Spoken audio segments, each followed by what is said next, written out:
M3A, Loud Cry, Medical Missionary, le thème de l'année 2026. Apocalypse 22, verset 12. Voici, je viens bientôt et ma rétribution est avec moi pour rendre à chacun selon ce qu'est son œuvre. Nous sommes arrivés à un temps où chaque membre de l'Église devrait s'engager dans l'œuvre missionnaire médicale. Matthieu 24, 14. Cette bonne nouvelle du royaume sera prêchée dans le monde entier pour servir de témoignage à toutes les nations. Alors viendra la fin.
Bien-aimés, bonjour, bon matin, bon après-midi ou bonsoir à tous. Bienvenue à notre premier message pour la soi-disant nouvelle année. Je le répète et je le dis bien, soi-disant nouvelle année 2026. Donc aujourd'hui, nous avons un message très pointilleux qui s'appelle le grand cri et les disqualifications. Donc, bien-aimés, vous devez comprendre que M3A, Medical Missionary, est passé de M3A Medical Missionary à M3A Loud Cry Medical Missionary. Loud Cry qui signifie le grand cri. Voilà pourquoi aujourd'hui, nous allons considérer ensemble le grand cri et les disqualifiants. Donc, à mesure que nous nous approchons, est-ce qu'il est écrit dans Selected Message, volume 3, page 407, il est dit à mesure que nous approchons, c'est-à-dire approchons des temps de la fin, le témoignage des serviteurs de notre Dieu deviendront de plus en plus un témoignage décisif et puissant. Donc, qu'est-ce que c'est que le grand cri? Donc, c'est simplement le message du troisième ange qui se gonfle, qui s'enfle en un grand cri. Donc, pourquoi notre message est un message décisif et pointilleux? Pourquoi nous changeons le ton en 2026? Bien-aimés, vous allez comprendre à quel point notre message est pointilleux en considérant ensemble la distance du soleil de la Terre. Quelle est la distance du soleil de la Terre? 149,6. Et bien-aimés, vous devez considérer le point 6. Le point 6 est extrêmement important. 149,6 millions de kilomètres de distance qui sépare la Terre au Soleil. Pourquoi le point 6, bien-aimé? Le point 6, parce que si c'était 149,4, il n'y aurait pas de vie sur Terre. Ce serait catastrophique. Si c'était 149,9, ça aurait pu être catastrophique. Il n'aurait pas de vie sur Terre. Lorsqu'il a dit 149,6 millions de kilomètres, c'est important parce que notre Dieu est un Dieu de détails.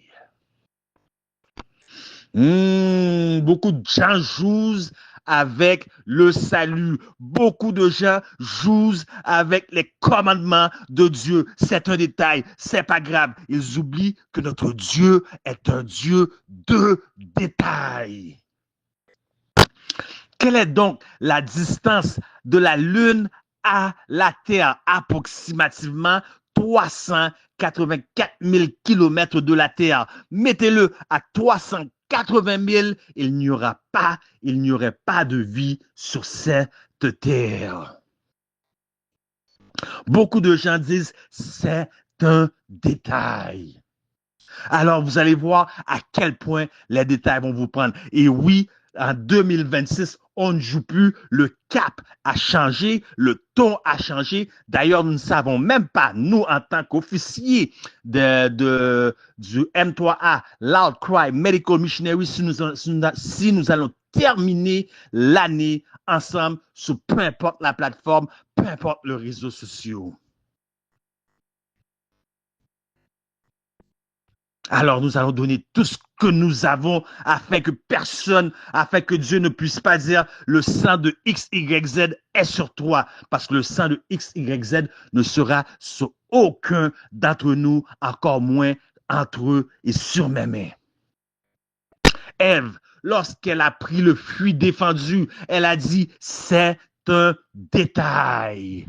Regardons où nous sommes aujourd'hui pour ceux qui disent c'est un détail. Et vous allez comprendre pourquoi je répète constamment le mot c'est un détail, puisqu'aujourd'hui nous allons considérer un point spécifique que tout le monde va dire mais c'est un détail.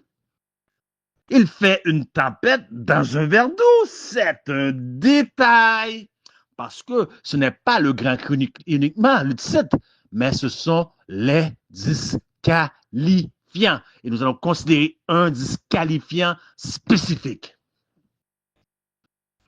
Caïn, Dieu demanda si, mais Caïn dit je vais offrir cela. C'est un détail. Quel en fut le résultat final de ce petit détail que Caïn voyait comme un détail qui était sa désobéissance à Dieu? Le premier meurtre. Et le premier meurtre n'a pas été fait par deux étrangers, mais deux frères. Alors, continuez de dire, c'est un détail. Donc, on se sanctifie tel que l'Éternel nous le demande au travers de son Fils en Matthieu 5, 48. Soyez parfaits comme votre Père céleste est parfait. Donc, nous essayons de nous sanctifier dans tous les sens, dans tous les niveaux, négligeant certains aspects, car nous y voyons qu'un simple petit détail. Alors, qu'allons-nous considérer aujourd'hui dans notre présentation? Nous allons parler de la famille et des finances. La famille et les finances. Et vous allez comprendre pourquoi nous allons parler de la famille, puisque la première institution à être présentée dans les Saintes Écritures, c'était le sabbat et le mariage. Et le mariage, l'issue du mariage, c'est la famille. Et vous allez voir des choses terribles et vous allez dire, et vous ne serez pas capable de dire, c'est un détail. Donc, bien-aimés, lorsque nous parlons de la famille, nous devons parler du mariage. Donc, le premier soir, qu'est-ce qui se passe le premier soir? Après qu'on soit sorti de l'église, il se passe la cérémonie. Donc, mais après la cérémonie, les époux, les nouveaux mariés se dirigent à leur hôtel. Donc, vous devez comprendre, ce fut plusieurs mois de préparation, courir à gauche et à droite pour planifier, pour que ce soit une soirée inoubliable. Donc, ce fut un processus sans compter la journée même du mariage, l'habillement, tout. Ce fut ce qu'on appelle une situation anxiogène. Donc, où beaucoup de stress se sont véhiculés. Donc, le premier soir, à cause de tout le stress véhiculé, le stress oxydatif, les événements anxiogènes, les deux époux, ils sont veillés à la cérémonie, ils ont rentré à leur chambre d'hôtel fatigués, et puis finalement, ils se sont endormis, et le mariage n'a pas été consommé. Deuxième jour, voilà maintenant le moment où ils profitent pour aller faire des emplettes dans les magasins parce qu'ils doivent prendre l'avion pour un voyage de lune de miel. Encore une fois, tout le tralala, courir à gauche et à droite, voyager, ils sont rentrés fatigués et le deuxième soir, le mariage n'a pas été consommé.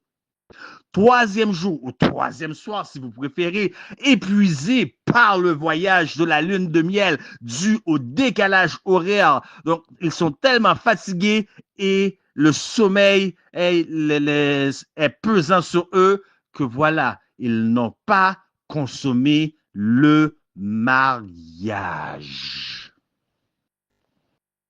Jour 4, finalement, les nouveaux mariés vont vers l'un, vers l'autre et consomment leur mariage. Quel jour se sont-ils réellement mariés? Vous allez me dire qu'ils se sont réellement mariés le premier jour, le premier soir, parce que devant les hommes, devant l'État, lorsqu'on se présente à l'église et le pasteur vous fait signer les documents finalement, il présente son décret, je vous déclare mari et femme, vous êtes mariés. Mais vous n'allez pas voir cela nulle part dans les Saintes Écritures. Ah, vous voyez, quand tu commences à dire c'est un petit détail, vous voyez?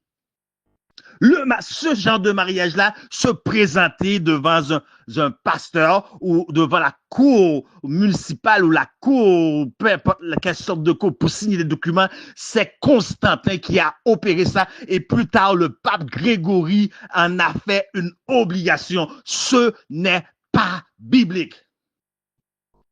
Le vrai mariage se faisait au travers de la sexualité. Tandis que vous pensez vous êtes marié, des 3 premiers soirs, vous n'étiez pas encore marié. Vous étiez marié devant les hommes, mais devant Dieu, vous n'étiez pas marié parce que le mariage n'avait pas été consommé. Attention, il y a des gens qui vont prendre une jeune femme, ils vont leur mettre dans leur canapé, ils vont consommer, ils vont dire c'est un mariage. Non, ça, ce n'est pas un mariage. Ça, on appelle cela de la fornication, puisqu'il y avait 6 clauses à répondre avant pour que cela soit considéré comme un mariage. Donc, quel jour les époux se sont-ils réellement mariés? Ils se sont mariés le 4e jour ou le 4e soir devant l'Éternel. Maintenant, je vous présente un autre scénario. Le scénario numéro 2. Vous avez été sage et vous avez planifié à l'avance des gens pour gérer la cérémonie, tandis que vous faufilerez en douce à votre hôtel pour jouir des privilèges du mariage avec votre époux, votre épouse, et le mariage a été consommé comme il se doit le premier soir. Mais un grand problème vous attend et vous guette. Un problème qui aurait pu être facilement géré ou évité. Mais pour bien faire, bien aimé, en toute sincérité, parce que souvent, on fait des erreurs, mais on le fait dans toute sincérité. Et non seulement en toute sincérité, mais vous l'avez avant tout fait pour glorifier Dieu. Vous n'avez pas discuté, vous n'en avez pas discuté pendant la période de fréquentation ou de fiançailles, sachant que certaines discussions ne glorifient pas Dieu avec le sexe opposé. Quel est donc ce problème? Le planning familial. Vous avez donc consommé le mariage le premier soir et parce que vous n'avez pas discuté, vous n'avez pas fait de planning familial, vous ne connaissez pas certaines choses, la voilà enceinte maintenant, excusez-moi, dès le premier soir. Puisque, un, la date du mariage n'a pas été choisie en considérant la période de purification féminine ni en fonction de la période d'ovulation pour laquelle beaucoup de femmes sont ignorantes de leur propre cycle. Deux, les 2 premières années du mariage, ce sont les 2 premières années les plus cruciales puisque vous n'habitiez pas ensemble.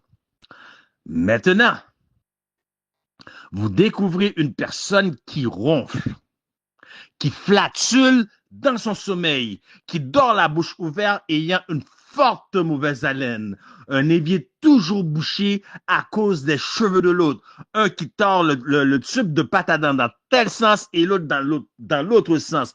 Vous découvrez vos petits manies mutuelles, vos mannerismes mutuels indésirables. Vous voyez, vous n'avez même pas encore appris à vivre à deux que vous devez maintenant apprendre à vivre à trois. N'y a-t-il pas ici des étapes de sauter, des étapes de brûler?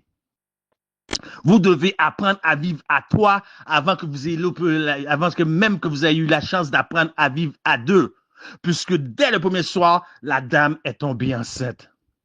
Voilà, elle porte maintenant un bébé et elle va donner naissance. Et vous devez savoir que les 2 premières années du bébé ont une importance capitale. Donc, il doit avoir un lien extrêmement étroit entre la mère et son bébé. C'est un message qui va être difficile. Restez assis, accrochez-vous. Donc, ici, à Montréal, Canada, on accorde jusqu'à 1 an de congé de maternité. Mais en Floride, aux États-Unis, et je sais de quoi que je parle puisque j'ai de la famille vivant aux États-Unis, de la famille de sang ayant des enfants, ils accordent jusqu'à 2 mois. La question dont je vous pose aujourd'hui, avait-on financièrement préparé pour éviter cela? La réponse, aussi triste que cela semble, est non. Et pour gérer la situation, on retourne au travail puisqu'on n'avait pas planifié cela, on n'avait pas préparé financièrement non plus. On retourne au travail tout en confiant nos enfants dans les garderies, tout en envoyant nos enfants, donc les 2 premières années du bébé, en enfer. Ah, vous dites c'est un petit détail. Continuez à dire c'est des petits détails. Vous allez voir à quel point le message est pointilleux. Et rappelez-vous, ce sont des enfants qui n'ont jamais demandé à être nés. Donc, vous avez à présent une responsabilité devant Dieu, devant votre épouse et pour votre enfant. Ainsi qu'il est écrit, bien-aimé, 1 Timothée 5:8. Si quelqu'un n'a pas soin des siens et principalement ceux de ceux de sa famille, il a renié la foi. Il est pire qu'un infidèle.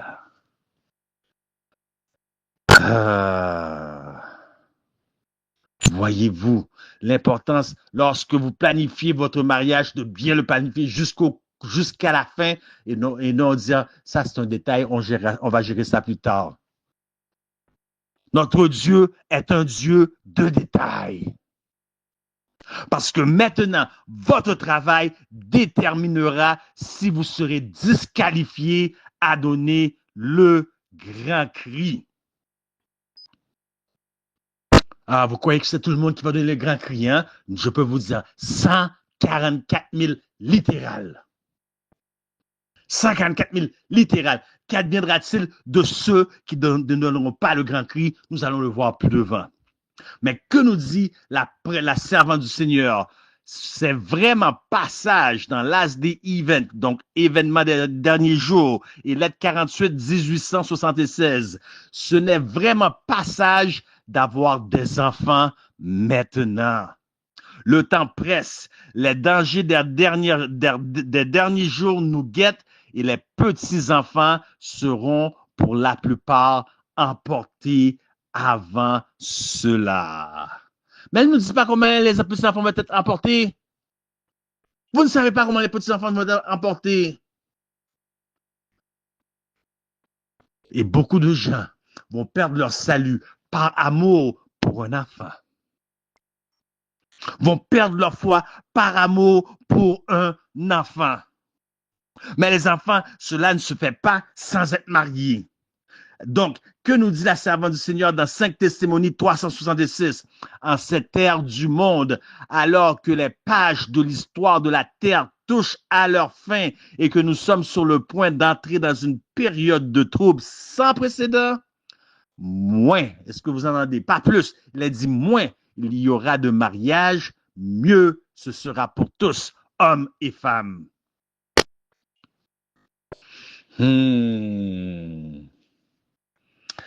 Genèse 2, verset 15. L'Éternel, qu'a fait l'Éternel avant de donner une femme, une épouse à l'homme? Qu'a fait l'Éternel pour ceux d'entre vous qui comptent vous marier? Vous avez un homme, c'est un vrai Akab. Aucune colonne. Il ne sait même pas changer une ampoule. Il ne peut pas faire bouillir de l'eau sans faire brûler l'eau. Il ne sait rien faire. Il ne travaille pas. Et vous, la femme qui avait été créée comme une aide, selon ce que Dieu dit, vous allez l'aider à faire quoi? Vous allez l'aider dans sa paresse? Quel est le premier don que l'Éternel donna à l'homme après de lui avoir fait le don de lui-même? Il lui donna un travail. Donc, un travail avant le mariage. L'Éternel Dieu prit l'homme et le plaça dans le jardin d'Éden pour le cultiver et pour le garder. Donc, le mariage, c'est beaucoup de responsabilités. Afin d'être un bon mari pourvoyant aux besoins de sa famille, nous sommes prêts à cesser de suivre Christ dans le sanctuaire. Afin d'être une bonne épouse épaulant nos maris, nous sommes prêts à cesser de suivre Christ dans le sanctuaire. Et vous voulez dire que vous allez être prêts pour donner le grand cri?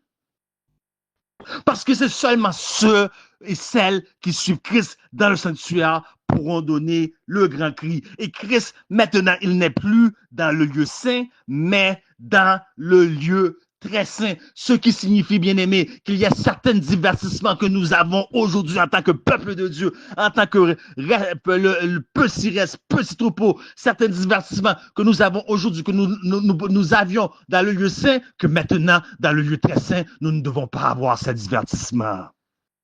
Il y a certains vêtements que nous portions dans le lieu saint que nous ne pouvons plus porter maintenant dans le lieu très saint. Le message est dur, hein? Le message est dur, hein? 2026, on ne joue plus, on change le cap. Il nous reste peu de temps à faire sur cette terre. Christ est à la porte. Voici, je viens bientôt, nous dit la parole de l'Éternel, ce qui est notre thème pour l'année 2026. Fini le temps de jouer. Il y a certains endroits où nous pouvons nous congrégationner pour adorer dans le lieu, lorsque Christ était dans le lieu saint, que nous ne pouvons plus faire dans le lieu très saint. Certaines choses que nous lisons, certaines lectures que nous faisions dans le lieu saint, que nous ne pouvons plus lire dans le lieu très saint. Certaines musiques que nous écoutions dans le lieu saint, que maintenant nous ne pouvons pas écouter dans le lieu très saint. Le message est pointilleux, le message est dur, c'est le message à Laodicée qui va faire un criblage. Mais le point que nous voulons mettre en phase, c'est, comme je l'ai dit auparavant, c'est le travail. Le travail! Et c'est par là que beaucoup vont être disqualifiés.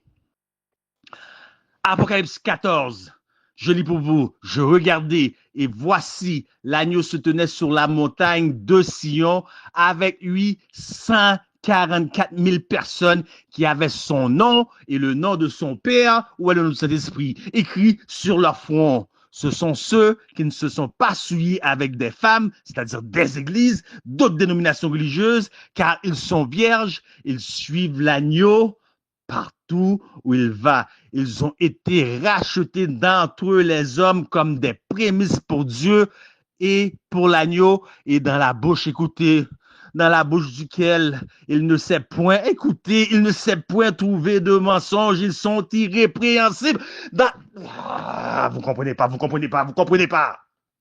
Dans la bouche duquel, c'est-à-dire, il ne monte pas sur la chair pour aller pour aller prêcher la réforme sanitaire, tandis qu'il travaille dans un McDonald's. Vous ne comprenez pas?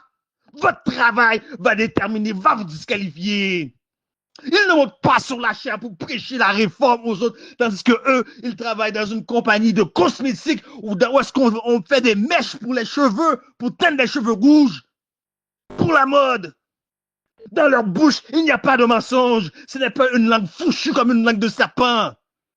Message est dur, hein? Message est dur, hein? Parce que donner gloire à Dieu, selon cette Bible Commentary, page 979, donner gloire à Dieu est de révéler son caractère dans notre propre vie, ainsi le faire connaître. C'est ce qu'on appelle le témoignage de Jésus, qui est 31-41 dans le grec amartoureia, qui ne signifie pas un témoignage, comme tout le monde dit, sans réfléchir l'esprit de la prophétie, mais c'est donner une évidence, un peuple tellement saint que le péché ne peut pas subsister devant, que les pécheurs ne résistent pas dans leur milieu, dans leurs assemblées. L'Église va être purifiée, de sorte que le monde extérieur, lorsqu'il regarde, il voit une congruence entre les actions et les paroles. Le monde va voir des Jésus partout. Voilà pourquoi Jésus a dit, les œuvres que je fais de plus grandes, vous en ferez, parce qu'il est parti vers le Père. Il a donné son représentant qui est lui-même, le Saint-Esprit. Dépourvu de la faiblesse, de la faiblesse humaine, parce qu'il ne pouvait pas être omniprésent. Voilà, il est partout. Donc, les gens voient Jésus. Les gens ne voient plus frère Jean, Jacques, Pierre, Luc, peu importe le nom. Ils voient devant eux Jésus. Lorsque les gens vous regardent, qui reflétez-vous? Que reflétez-vous? Et vous pensez que vous allez donner le grand cri, le dernier message à l'humanité. Écoutez, l'image de Dieu doit être reproduite dans l'humanité. L'honneur de Dieu et de Christ se retrouve dans l'implication du perfectionnement du caractère de son peuple. Desire of Ages, page 671, qui est Jésus-Christ en français. À son retour, pour ceux et celles qui disent qu'on va rester toujours dans le même état que nous sommes, à son retour, il ne nous purifiera pas de nos péchés pour nous enlever nos infirmités de tempérance et nos prédispositions. Cela doit être fait dans les heures que nous vivons. Deuxième testimony, page 355. Adventist Home, page 16. Jésus ne change pas le caractère à son retour. Le travail de transformation doit se faire maintenant. Nos vies quotidiennes déterminent notre destinée. Écoutez, écoutez, écoutez, écoutez. Ceux qui demeureront sur la terre dans la période que l'intercession de Christ s'achèvera dans le sanctuaire, ce qui veut dire vous tenez face à face, seul, un à un, face à face, devant le Dieu de l'univers, qui est un feu consumant pour le péché, sans intercesseur. Est-ce que vous entendez? Sans intercesseur. Dans la détresse de Jacob.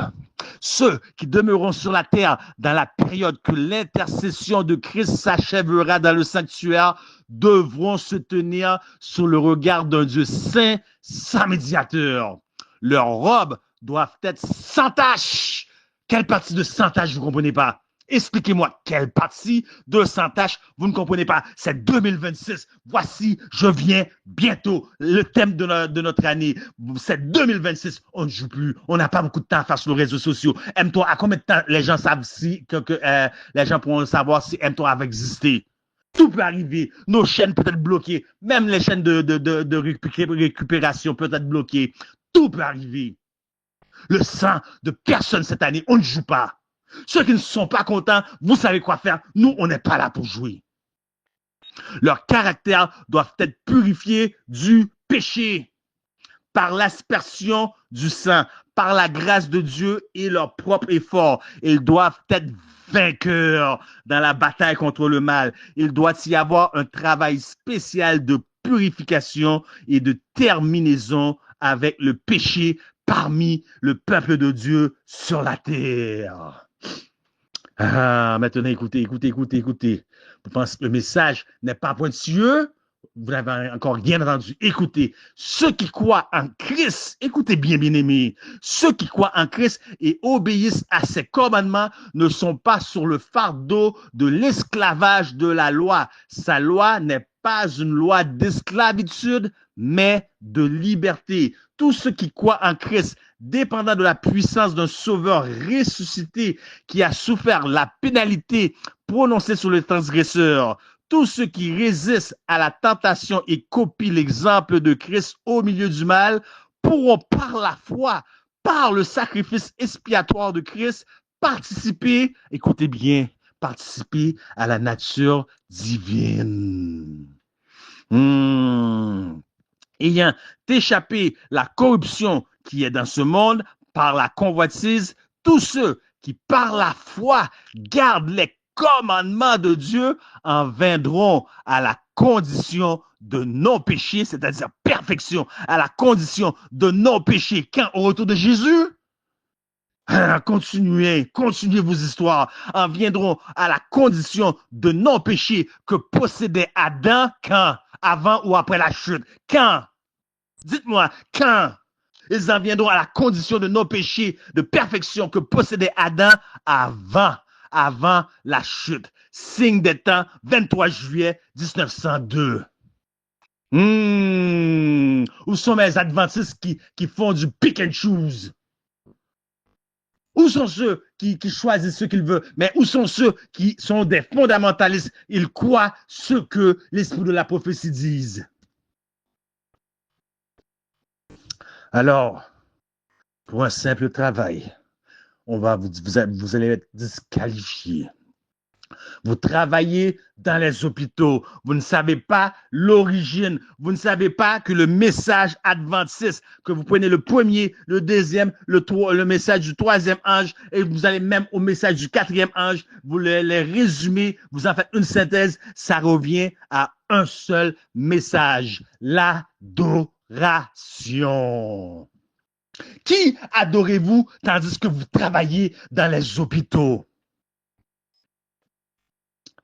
Qui? Asclépius, 255 ans avant Jésus-Christ, de l'Empire romain? Paracelsus? Vous pensez que Big Pharma, c'est longtemps après Big Pharma? Dans les hôpitaux? Tandis que nous sommes supposés d'avoir des sanatoriums. Pour des accréditations, on a arrêté de suivre Christ dans le sanctuaire. Qu'ont fait les hôpitaux? Ils vous disent, les dirigeants, les hauts placés de Big Pharma, de l'OMS, de l'ONU, c'est eux qui contrôlent.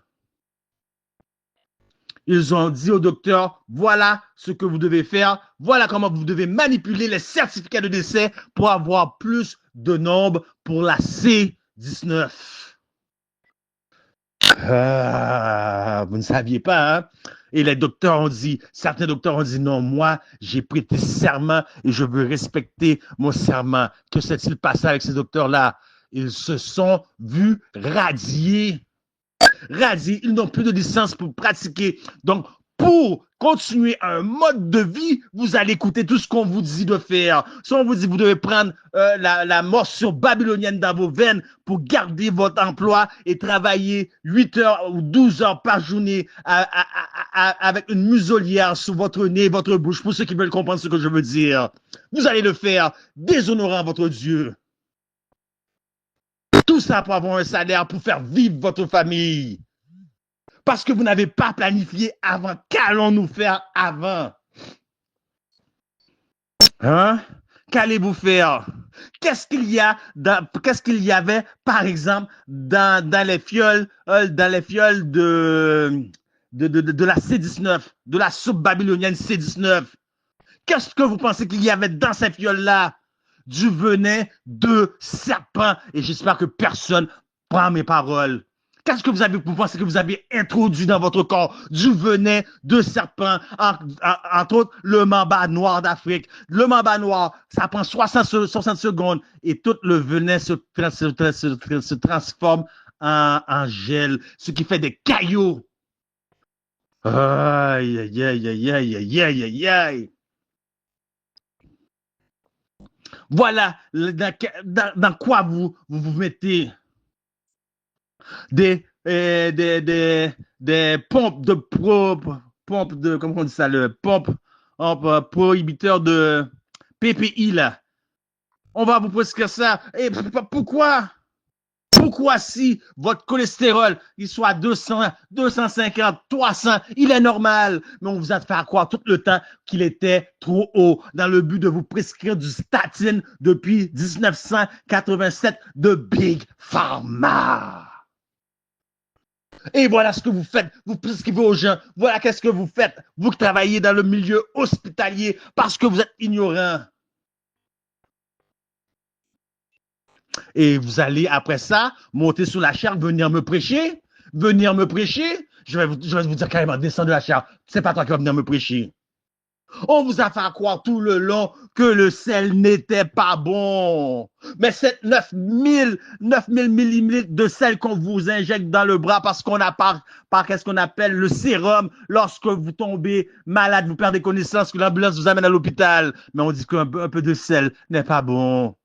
On vous a menti. D'ailleurs, l'estomac ne doit pas perdre son niveau d'acidité. C'est tout le corps qui doit être à un niveau alcalin, excepté l'estomac. Lorsque l'estomac perd son niveau d'alcalinité, excusez-moi, d'acidité, c'est fatal.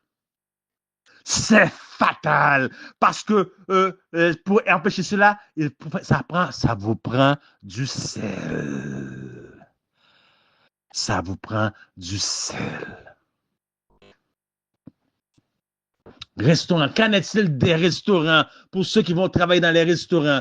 Et puis, vous allez venir monter sur la chaire et prêcher la réforme de la santé? Qui travaille chez Krispy Kreme, Burger King, et je ne juge personne parce que moi-même j'ai travaillé dans un McDonald's. C'est comme ça que j'ai gagné et j'ai gagné ma vie pour payer pendant que j'étais aux études pour payer mes études. Voilà pourquoi certaines personnes trouvent que j'ai la tête dure. Je suis une grosse tête. Pourquoi? Oui, je suis une grosse tête. Parce que je sais, entre 2 heures du matin et 3 heures du matin, sur le bord de l'autoroute, entre 2 villes et 2 provinces, c'est le seul magasin, restaurant qui était ouvert. Donc, les gens, ils allaient vers la droite à Calgary ou vers la gauche à Edmonton. J'étais en plein cœur du centre de l'autoroute. Donc, ils allaient dans les clubs, dans les boîtes de nuit, ils revenaient défoncés, ils venaient dans les toilettes, ils faisaient pipi à terre, ils faisaient leur numéro 2, leurs besoins excrétés, déféqués à terre, même pas sur la bolle directe, à terre, tellement ils étaient en état d'ébriété ou sous des drogues. C'est comme ça, en frottant presque à la brosse à dents que j'ai frotté. Donc, vous savez, vous n'avez aucune idée comment j'ai gagné mes études. À faire des nuits blanches, comment j'ai gagné mes études. Vous ne savez pas. Après ça, on va dire que je suis tête dure. J'ai une tête dure. Lorsque vous allez venir m'enlever, essayer de m'enlever ce que vous ne m'avez pas aidé à gagner, à avoir. Donc, je dis cela juste pour une parenthèse. C'est pas pour culpabiliser, parce que moi aussi, j'ai dû passer par là. Je savais un peu, mais non, je savais. Il n'y a pas de un peu. Je savais. Mais je ne voyais pas d'autre option. Je devais payer mes études. Mais toi, aujourd'hui, tu travailles dans un McDonald's et tu vas monter sur la chaire. Tu vas dire aux gens, tu es un missionnaire médical. Tu vas venir prêcher aux autres. Dans la bouche duquel il ne s'est point trouvé de fraude. Apocalypse 14, 1 à toi. Vous vous disqualifiez. Le marketing, qu'en est-il? Télécommunication, marketing. Toutes les mêmes choses. Cosmétiques, la crème pour la peau, la simple crème pour la peau. Avec quoi vous pensez que la majorité des crèmes sont faites? Avec du venin de serpent. Allez faire votre recherche. Ne prenez pas ma parole. Ma parole n'a aucune valeur et je prends plaisir à dire que ma parole n'a aucune valeur, de sorte que lorsque je dis quelque chose, ce n'est pas afin que vous me croyiez, mais afin que vous investiguez. Qu'en est-il des épiceries à grande échelle? Que voyez-vous? Quand est-ce avez-vous vu une pomme pousser dans une bouteille, une patate pousser dans une boîte? Je n'ai jamais vu cela. J'ai vu des betteraves, j'ai vu des carottes pousser de la terre. Je n'ai rien vu dans les boîtes. Regardez, tout ce qui est dans les superficies, dans les épiceries à grande échelle, tout est dans des boîtes, tout est dans des sachets. Il n'y a que le département fruits et légumes qui viennent naturels. Et encore là, c'est arrosé avec pesticides, herbicides. Mais ce n'est pas mon point. C'est le but que vous travaillez là. Vous êtes un maillon dans une chaîne. Vous ne valez pas mieux que personne d'autre. Vous ne saviez pas. Comptabilité, secrétariat, fonctionnaire. Qu'en est-il des professeurs d'école? Ah, c'est noble. Ces professeurs d'école, nous apprenons, nous enseignons aux enfants, nous formons les enfants pour plus tard. Mais oui, mais qui a formé la première université? Dans quel but l'université a été formée? Ce n'était pas pour amener le monde entier à la catholisation par Pape Boniface VII. Faites vos recherches. Je suggère qu'il y a trop de gens parmi nous qui écoutent la télévision, qui écoutent plein de choses, qui sont occupés à plein de choses. Sauf qu'à rechercher, à étudier. Ils sont aussi dans toutes sortes de groupes. Mais ils n'ont pas, tout ce qu'ils savent, c'est qu'ils apprennent dans la bouche d'un ci, d'un tel, mais pour eux, personnellement, ils ne prennent jamais le temps. Fermons les lignes, fermons les groupes. Je veux, moi et mon Dieu, étudier 2 heures par jour. 2 heures plein par jour. On n'a pas le temps. On veut faire business. On veut aller à l'école. On veut faire toutes sortes de choses. Après ça, on pense qu'on va donner le grand cri. C'est pas tout le monde qui va donner le grand cri. Professeur, qu'est-ce que le professeur? Donc, nous avons un système d'éducation dans le milieu adventiste qui n'est pas respecté et dont beaucoup de gens vont prendre l'éducation extérieure. Même les professeurs. Qu'est-ce qu'un professeur? Le professeur contribue à ce que nous sommes aujourd'hui et ce que nous serons demain, c'est-à-dire à faire de nous des personnes obéissantes. Ils vous disent quand, on vous dit bien, n'est-ce pas, qu'est-ce qu'on vous apprend à l'école? Quand parler, vous levez la main. Quand ne pas parler, quand vous asseoir, quand vous levez, quand aller à la toilette. C'est parce qu'on vous apprend, on vous apprend l'obéissance. Et c'est ce que le gouvernement veut. Ils ne veulent pas des gens capables d'esprit critique. Ce qu'ils veulent, ce sont des gens assez intelligents pour opérer leur machine sans jamais rien remettre en question. Voilà ce que le gouvernement veut.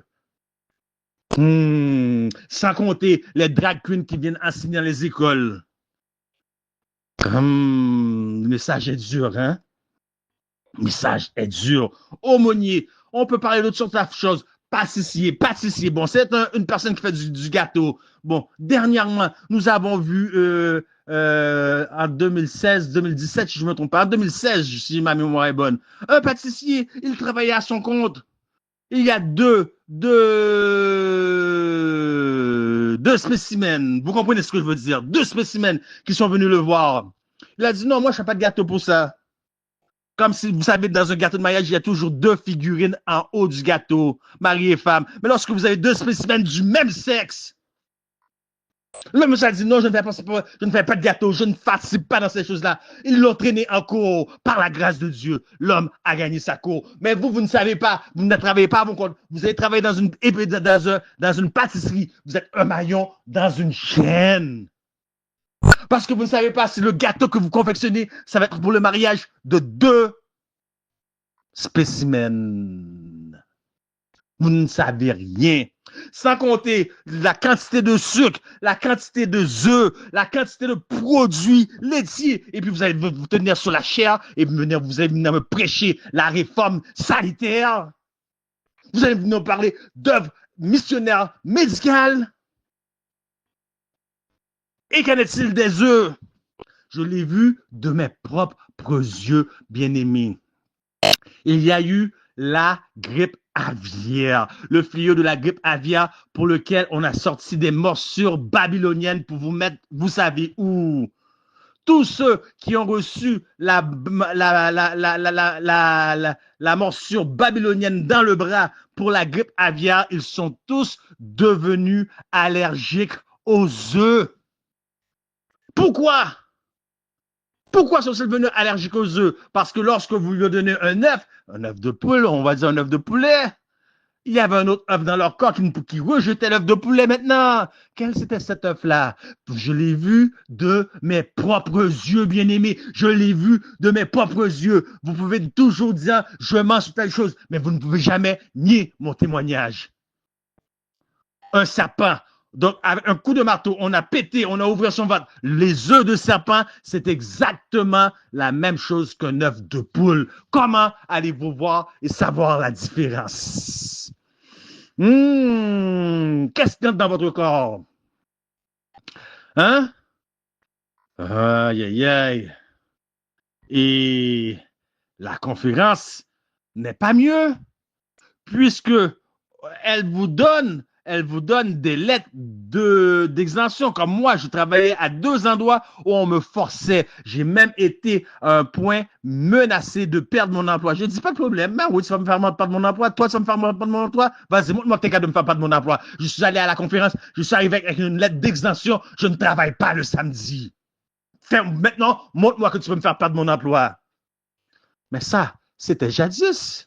Vous pensez qu'aujourd'hui, s'ils ont fait ça pour la C19, vous pensez quoi d'autre? Vous pensez jusqu'à où ils peuvent aller? Puisque l'ONU, c'est directement une agence reliée, dédiée à Satan. On dit les choses telles qu'elles sont à Satan. Et en 1957, la conférence générale a décidé d'aller forniquer, pour ceux qui veulent comprendre, avec l'ONU. Et vous dites, ah, ben, je vais travailler dans une imprimerie. J'ai travaillé moi-même dans une imprimerie ici. Dans une imprimerie ici, l'une des plus grandes imprimeries après, non, je ne vais pas citer de nom. Une très grande imprimerie. Donc, sur le convoyeur, passaient des livres. Qu'est-ce qu'il y avait? Gâteaux, mode, toutes les niaiseries que vous pouvez imaginer. Mais après ça, il a commencé à circuler des pages individuelles qui vont aller dans le département de reliure pour être brochées ou être cousues pour former un livre. Des pages individuelles qui passaient sous mon convoyeur devant moi. C'était des femmes tout nues. C'est pas juste tout nu, il y a des photos nues érotiques, mais là, c'était l'extrême des abominations. Imprimerie. Et c'est une grosse compagnie qu'on appelle Play, pour ceux qui veulent savoir le reste. Il y a plusieurs livres comme ça. Play, ça et l'autre mot, c'est B-O-Y. Qui passait pendant 12 heures, je devais observer l'abomination sur abomination. Je ne suis plus jamais retourné. Après ma première journée, j'ai dit non. Je ne retourne pas à cet endroit-là. Vous travaillez comme coiffeur. Je peux en dire, je peux en mettre. Vous travaillez comme taxi. Combien de gens embarquent dans votre taxi, vous ne savez pas. Vous apportez d'un point A à un point B. Un criminel qui vient de commettre un crime, qui s'évade. Un vendeur de drogue. Vous ne savez rien. Vous allez travailler dans l'assurance, dans les choses d'assurance automobile. Bien aimé, j'ai un ami, un très grand ami de M3A. Il n'est pas dans l'M3A, c'est un ami séculier. Donc, lui, il a vu ma situation, le problème de travail que j'ai constamment. Il m'a offert un travail. Et j'ai dit, j'ai pas de permis de conduire pour prendre ce travail-là. Parce qu'il a une compagnie. Il m'a dit, va faire ton permis de conduire. Moi, je ne voulais pas faire de la controverse, mais dans ma tête, il n'était pas question que j'aille faire mon permis de conduire, puisque quelques mois à peine après cela, Parce que moi, si je vois juste, c'est parce que je suis prophète, je connecte les points ensemble, connecter les dots.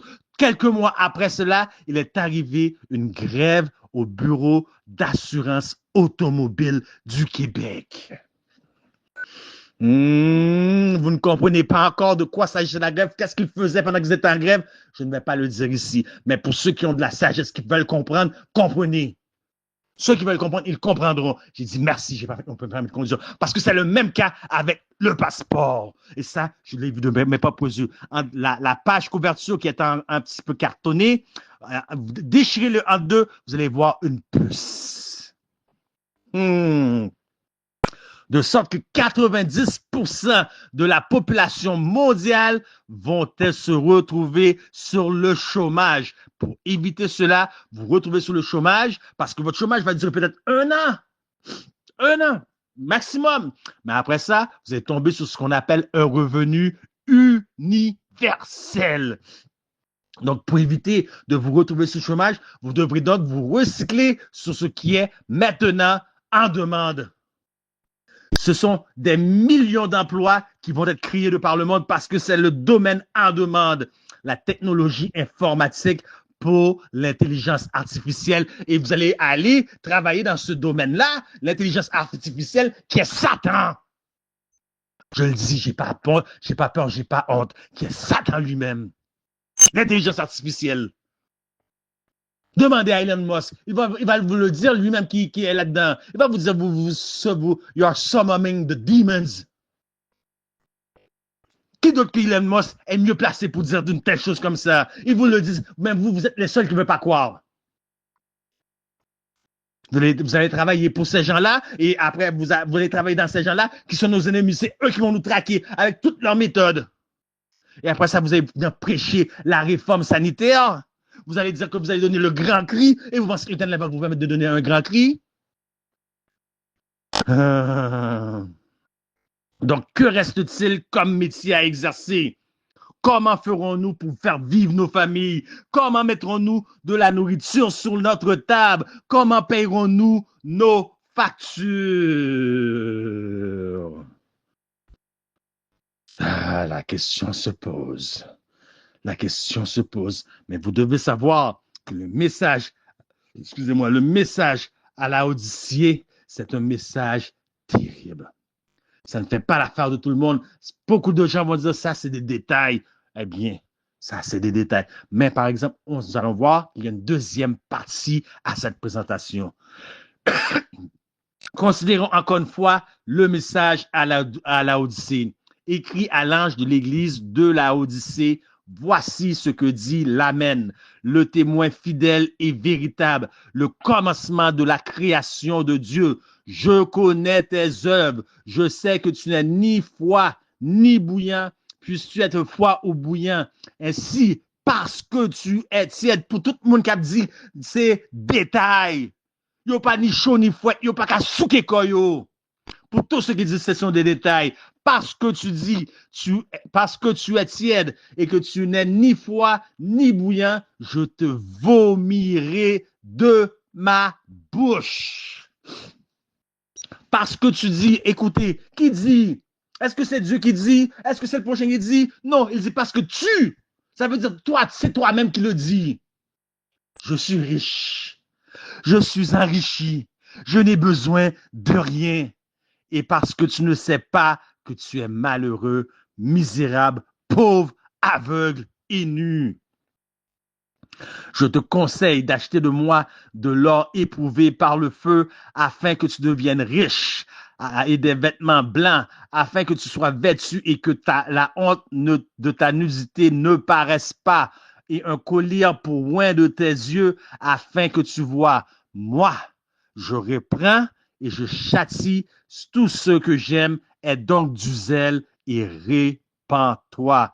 Voici, je me tiens à la porte et je frappe. Si quelqu'un entend ma voix et ouvre la porte, j'entrerai chez lui, je souperai avec lui et lui avec moi. C'est le message à Laodicée. Et que va produire ce message?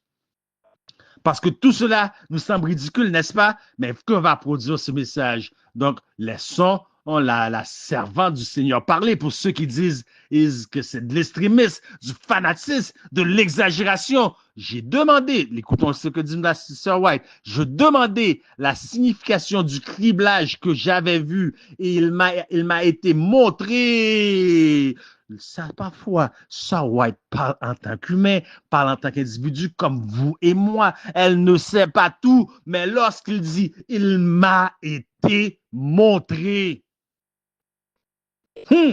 Il m'a été montré qu'il serait provoqué par le témoignage franc rendu par le conseil du témoin véritable aux Laodicéens. Ce témoignage touchera le cœur de celui qui le recevra et l'amènera à exalter l'étendard et à proclamer la vérité sans détour. Certains, écoutez, certains ne pourront pas supporter ce franc témoignage. Certains vont dire, c'est fanatique, c'est un extrémiste, il exagère. Ils s'y opposeront et cela provoquera un criblage parmi le peuple de Dieu. Événement des derniers jours, livre anglais, page 175, paragraphe 1, parce que mon vrai texte est en anglais, je ne fais que traduire. Ceux qui ont eu le privilège et l'occasion d'acquérir une connaissance approfondie de la vérité et qui continuent pourtant à contrecarrer l'œuvre que Dieu aurait accomplie seront criblés.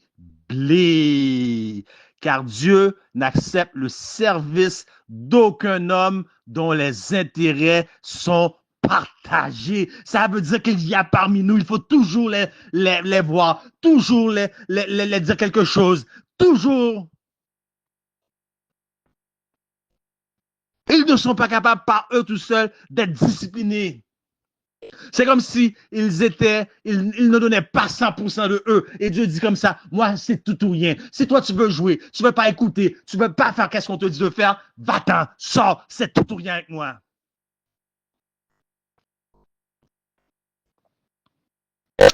À l'approche de la tempête, une grande partie de ceux qui ont professé leur foi dans le message du troisième ange, est-ce que vous entendez, mais qui n'ont pas été sanctifiés par l'obéissance à la vérité, abandonnent leur position et se joignent au rang de l'opposition. Même livre, page 180, page 6, paragraphe 6. Le temps n'est pas loin où chaque âme sera mise à l'épreuve. La marque de la bête nous sera imposée. Ceux qui, peu à peu, est-ce que vous voyez peu à peu, ce travail-là, je peux le faire. Je sais qu'ils vendent de l'alcool, du vin dans ce restaurant-là, dans ce dépanneur-là, mais c'est pas grave. C'est juste une petite affaire comme ça. D'ailleurs, c'est pas moi qui le vends, c'est eux qui viennent me voir. Moi, non. Écoutez, ceux qui peu à peu se sont soumis aux exigences du monde et se sont conformés à ses coutumes n'auront aucune. Est-ce que vous entendez? N'auront aucune difficulté à se soumettre aux autorités. C'est juste un pantalon, un legging. C'est quoi? C'est une manufacture, je fais des leggings. Le legging prend la forme de toute la fille, de la cuisse de toute la fille. On voit ses fesses qui reparaissent. Et les hommes tombent dans le péché. Ils vont chez eux leur soir. Ils font du Dieu seul me voit parce que moi, j'ai confectionné ce pantalon-là. Exagération. Les fous, par où-il? Eh bien, on va voir qui est qui dans le qui. On va voir comment. Moi, je suis juste JL. On va voir qu'est-ce que Dieu lui fait. N'écoutez pas, moi, c'est juste JL. J'ai aucun pouvoir. On va voir lui, Dieu, s'il sait et qu'il vous voit là et que vous faites ces choses-là. Tout ça parce que vous avez des bonnes intentions pour faire vivre votre famille. Parce que si vous avez planifié, on va avoir des enfants tels, on ne peut pas avoir d'enfants parce qu'on n'a pas de travail, on n'aura pas d'enfants.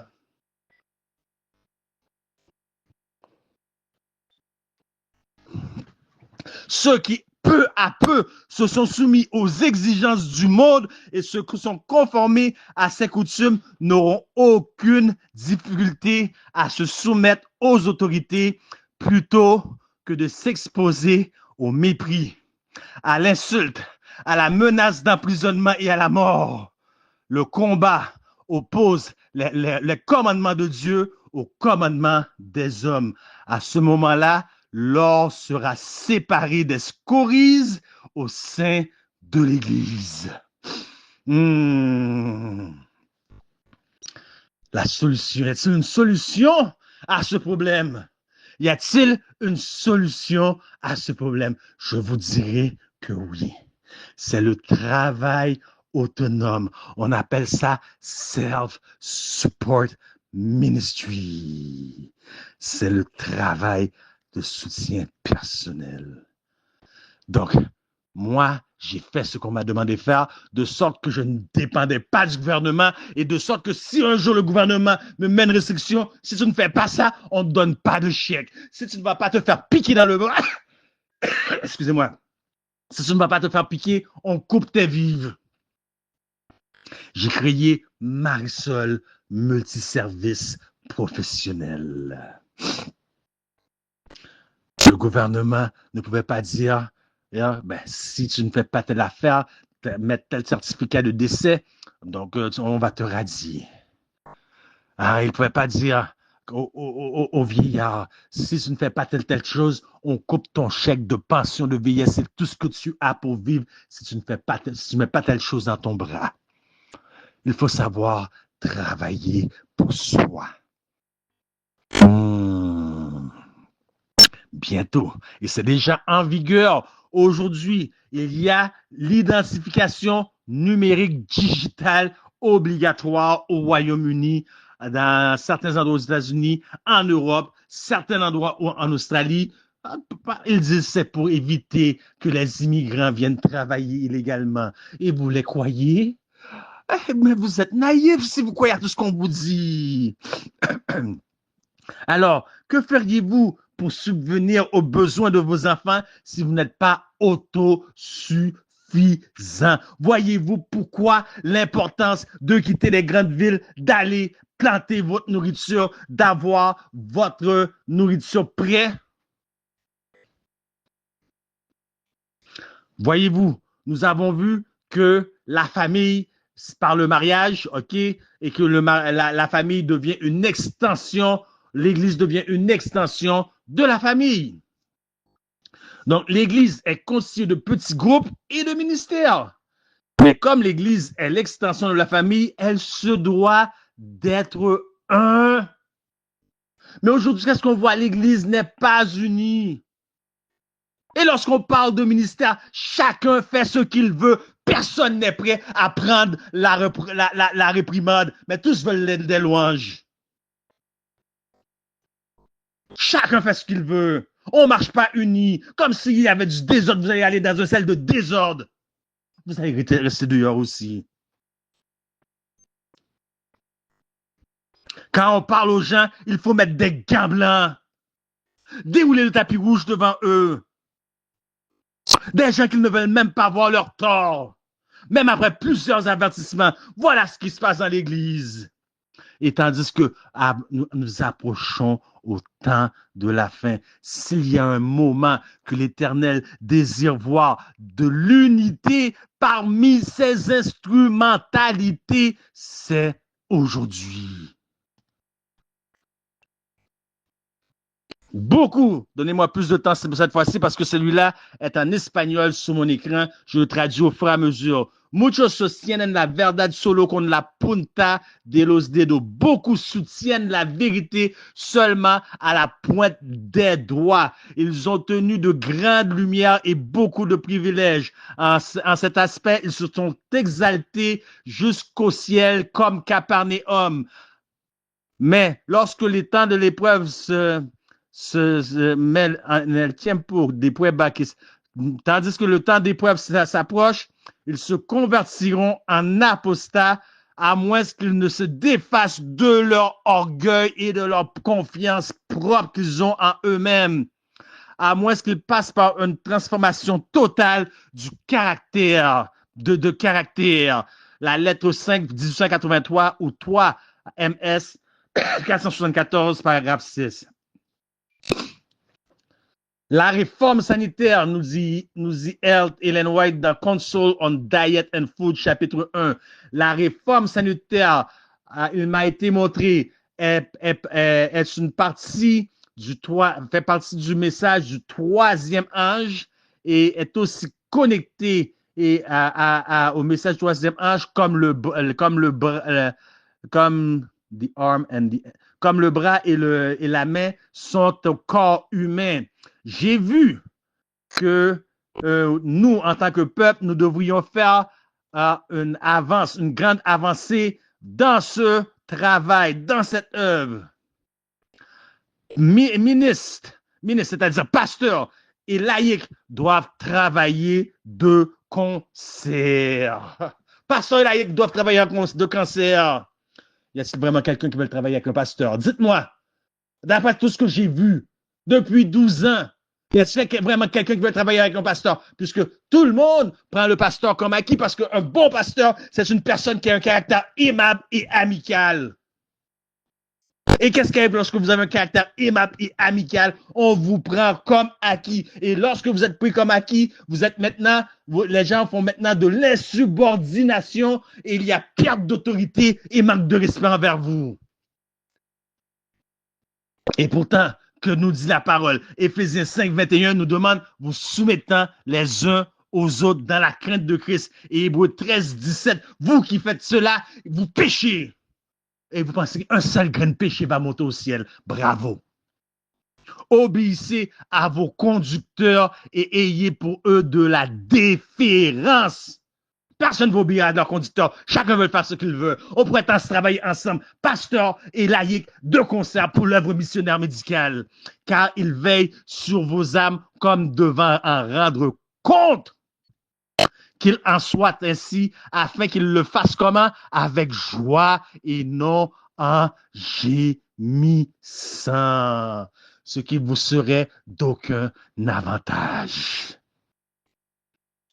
Travail d'équipe, pasteurs et missionnaires médicaux. Qu'en est-il des communiqués? Encore désobéissance.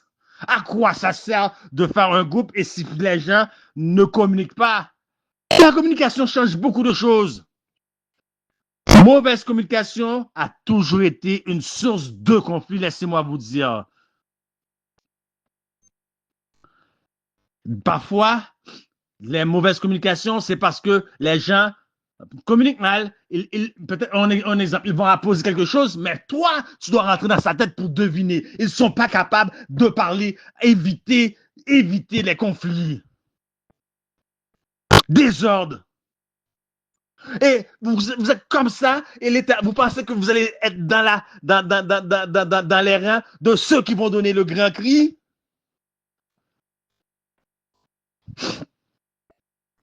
Vous n'avez pas donné aucun grand cri. Le seul grand cri que vous allez donner, c'est à la deuxième résurrection. À la deuxième résurrection, lorsque le feu tombe du ciel et va vous consumer. Et que vos verres n'est point de repos et que votre fumée monte au siècle des siècles par votre tourment. C'est le seul cri que vous avez donné, le seul grand cri que vous avez donné. Mais voyez-vous, bien-aimés, dans mon cas, moi, j'ai 1001 raisons de découragement et d'abandonner. Après tout ce que j'ai vu, tout ce que je vois, malgré tout ce que M3 a accompli, nous ne sommes pas là où nous devrions être. J'ai raison de gémir au-dedans de moi, d'abandonner plusieurs personnes, mais je reste là, je ne le fais pas. Vous savez pourquoi? Pourquoi je continue à faire le travail d'équipe quand même? Parce que Dieu utilise parfois certaines choses pour nous purifier. Alors, toi, tu as vu ton frère faire ci, et tout de suite, tu as dit, ton frère comme ça, moi, je ne suis pas intéressé. Moi, je laisse. Moi, je démissionne. Est-ce que quand même, tu ne sais pas que Dieu se servait de ça parce que pour te purifier, il n'a pas permis que ton frère fasse ça pour que tu vois le problème de ton frère, mais pour que tu vois ton propre état. Le peuple est ignorant. Voilà pourquoi l'Éternel, la parole de Dieu dit, supportez-vous les uns les autres. Des fois, je suis à bout avec telle personne, mais l'Éternel ne veut pas que je fixe sur telle personne, bien que je sais que j'ai 100% raison d'être à bout avec telle personne. Mais il me dit, regarde-toi, je veux te montrer. C'est pas lui que je veux te montrer, c'est ton état, toi, je veux te montrer. Regarde, est-ce que tu portes les fruits de l'esprit? As-tu de la patience, de la bonté, de la barbe, de la bienveillance? As-tu les fruits? Quels fruits te manque-t-il? Et puis après, je dis, Seigneur, j'ai compris. L'Éternel nous prépare à donner un grand cri parce que seuls ceux qui seront semblables en caractère à Jésus auront le sceau de Dieu apposé sur leur front. Éducation, page 57, dans le livre espagnol. Alors, ceux qui continuent à faire ce qu'ils veulent, ils vont être surpris parce qu'ils vont voir que Évangélisation 118.1, c'est un texte très important. Il a dit, il utilisera des moyens qui montreront clairement qu'il prend les rênes en main. Les ouvriers seront surpris par la simplicité des moyens qu'il emploiera.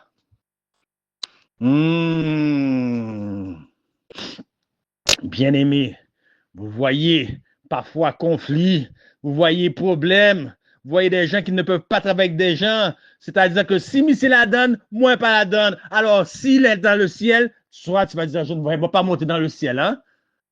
Hein? Si son nom est déjà réservé, il y a une place pour lui, et ta maison était destinée juste à côté de sa maison dans le ciel. Tu vas dire, moi je vais pas, je vais rester sur la terre, Jésus. Eh bien, tu resteras sur la terre. Vous n'êtes pas capable de vous entendre les uns avec les autres. Regardez comment l'Éternel a fait. L'adventisme n'est pas une église. Ah, vous ne saviez pas, hein? L'adventisme, c'est un mouvement. Ça a commencé avant, dans les années 1830 à peu près. Tout le monde, on ne parle pas, ne vous trompez pas ici, ne prenez pas ma parole en contexte, on ne parle pas de moyens œcuméniques, mais tout le monde, ok, ont commencé. Il y avait des baptistes, il y avait des gens de la foi Baha'i, ok, ils prêchaient le même message parce que le message de l'heure, c'était la seconde venue de Jésus. C'était devenu un mouvement. On trouve dans ce mouvement-là Fitch, on trouve Litch, on trouve Josiah Arm, on trouve George Starr, on trouve William Miller, on trouve Elon Galusha, un pasteur baptiste. On trouve Samuel S. Snow, on trouve James White, on trouve Apollos Hale, on trouve Sylvester Bliss, on trouve Joseph Bates, juste pour nommer que cela. Tout le monde était dans une dénomination presque différente et tous prêchaient le même message. C'était un mouvement. Et là où il y a du mouvement, il y a friction. Ça veut dire deux roches qui se frottent ensemble. Les deux roches se graffinent. Est-ce que vous comprenez? Lorsque vous foutez deux roches ensemble, les deux roches se graffinent, mais en se graffinant, ils se polissent. Et personne ne veut voir personne. C'est 2026. Cette année, on ne joue pas. Jésus, il a pleuré sur Jérusalem. Et moi, j'ai pleuré à chaque fois que j'ai vu en 2025, c'est écrit dans le groupe, telle personne a quitté le groupe, telle personne est sortie. J'ai pleuré, j'ai dit que cette personne-là, elle a sûrement mieux à faire. Cette année, je ne vais pas pleurer pour personne. Chacun doit savoir là où il se tient. Qu'est-ce qu'il vient défendre? Chacun doit savoir. Donc, c'était un mouvement. Il y avait friction parce que chaque groupe était intolérant de l'autre. Ils sont pas la Bible dit, s'ils ne sont pas contre nous, ils sont pour nous. N'est-ce pas ce que je l'ai pas dit lorsqu'ils ont vu des gens qui prêchaient Christ? Ils ont dit à Jésus, mais regarde, il prêche. Mais ils ne marchent même pas avec nous. Jésus a dit, ne les empêchez pas. S'ils ne sont pas contre nous, ils sont pour nous. Mais aujourd'hui, si vous ne faites pas partie de tel groupe, de tel clan, de tel gens, et vous pensez, c'est ça votre mentalité, et vous pensez que vous allez tenir debout, donnez le grand cri, bravo. Bravo de vous séduire à vous-même. Donc, nous allons voir la solution, la deuxième partie, qui est le travail autonome, et vous allez être surpris. Je vais beaucoup mettre accent sur la nutrition cette fois-ci. Il va y avoir plus d'une centaine, près de 200 repas, recettes. Ne manquez pas cette deuxième partie. Que l'Éternel vous bénisse. C'était votre serviteur Jacques-Lionel Guillaume.